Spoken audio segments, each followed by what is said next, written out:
हरे श्री गुरुपवनपुरपते पाहि मां पाहि दशकं 96 नान्गावद् श्लोकम् ज्ञानं कर्मापि भक्तिस्त्रितयमिह भवत् प्रापकं तत्र तावत् निर्विन्नानामशेषे विषय इह भवेत् ज्ञानयोगेऽधिकारः सक्तानां कर्मयोगस्त्वयि हि विनिहितो ये तु नात्यन्तसक्ताः नाप्यत्यन्तं विरक्तास्त्वयि च धृतरसा भक्तियोगो ह्यमीषाम्।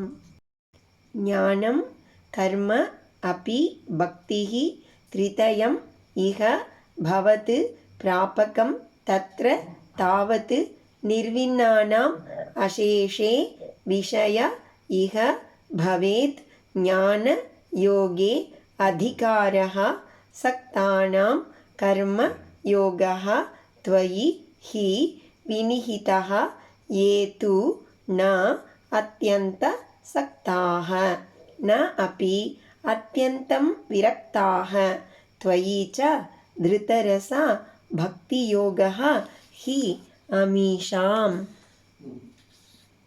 ஞானம் ஞானயோகம், கர்ம பக்தி கர்மயோகம் பக்தியோகம், திரிதயம் அப்பி என்ற மூன்றுமே இஹா இவ்வுலகில் பவத் பிராபகம் உன்னை அடைவிப்பவையே, தத்ர தாவது அவற்றில், இஹா இங்கு, அசேஷே விஷயே எல்லா விஷயங்களிலுமே, நிர்வின்னானாம் பற்றின்மை ஏற்பட்டவர்களுக்கே, ஞானயோகே ஞானயோகத்தில் ஈடுபட, அதிகாரா பவேத் தகுதி உண்டு, சக்தானாம் பற்று உள்ளவர்களுக்கு, துவயி உன்னிடத்தில், வினிகிதா அர்ப்பணமாக செய்யப்படுகின்ற, கர்மயோகி கர்மயோகம்தான் உரியது.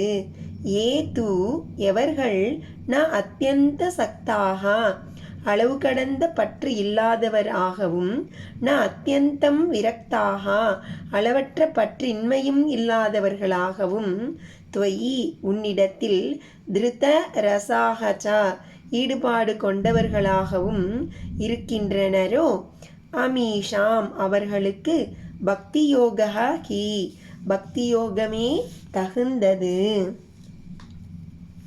இங்கு ஞானம் கர்மம் பக்தி என்ற இம்மூன்றும் உம்மை அடைவிக்கும் சாதனமாகும்.